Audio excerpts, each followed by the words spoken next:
Kekuasaan bangsa Belanda tidak hanya Pulau Jawa yang menjadi sasaran kekuasaannya, namun hampir seluruh kawasan Nusantara dikuasai oleh bangsa Belanda, terutama Riau dan daerah sekitarnya. Bengkalis adalah salah satunya. Keserakahan dan rasa ingin menguasai Bengkalis, Belanda terus melakukan monopoli perdagangan. Karena Belanda mengetahui Bengkalis merupakan tempat persinggahan saudagar yang membawa barang dagangan. Karena merasa ditindas dan diperbudak oleh Belanda, akhirnya rakyat Bengkalis melakukan berbagai serangan terhadap pemerintahan Belanda. Dengan senjata seadanya, mereka rela berkorban demi mengusir penjajahan dari tanah kelahirannya. Belanda ternyata tidak hanya membangun beberapa rumah dan kantor untuk kepentingan kekuasaan dan pemerintahannya. Pemerintahan Belanda juga telah membangun sebuah penjara.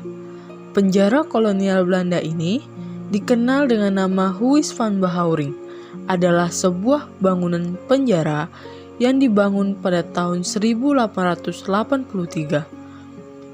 Penjara yang dibangun pada masa pemerintahan E.H. Durleben dengan menggunakan jasa arsitek yang berasal dari Portugis.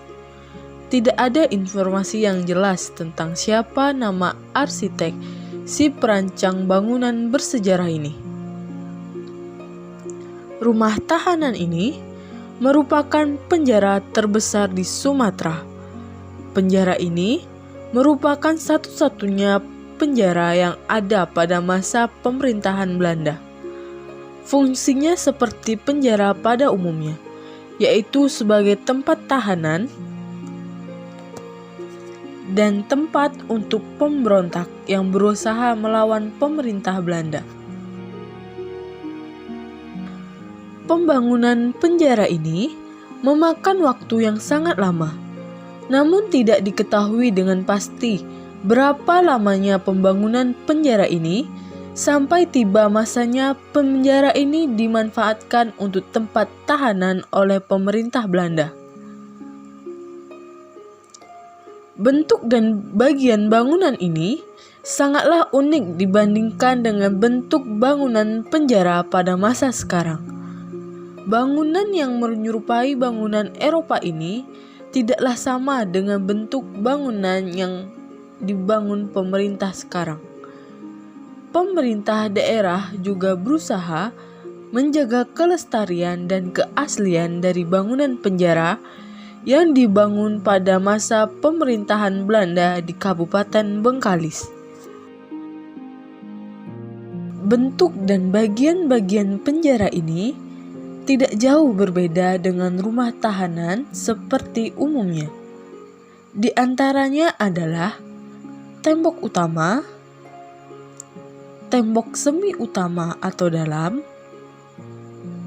tembok depan, pintu, sel, jeruji besi, rantai, kantor utama, sumur, jendela, genteng dan dapur.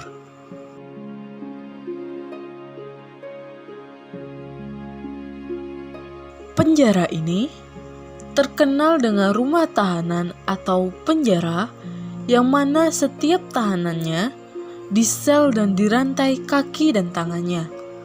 Mereka mendapatkan perlakuan yang buruk selama di dalam sel. Kaki dan tangan mereka dirantai dan tidak diberi makan yang layak. Perlakuan yang sangat kejam di penjara ini bahkan mengakibatkan banyak para tahanan yang meninggal di dalam sel.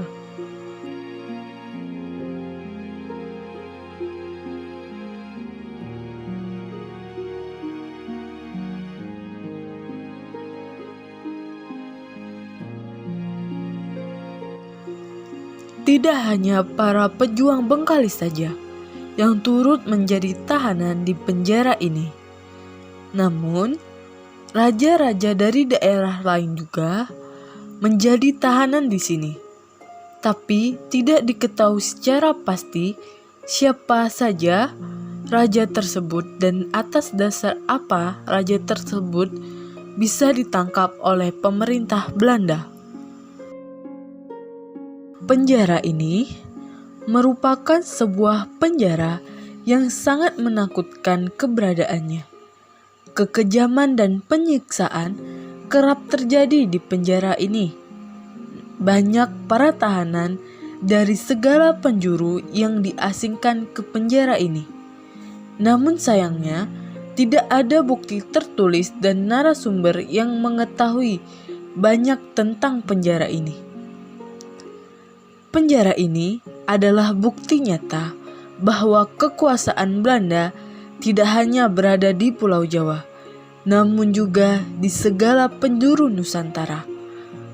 Apalagi Bengkalis yang merupakan kampung nelayan saja yang dipimpin oleh seorang Syah Bandar yang mengurus semua kepentingan Johor.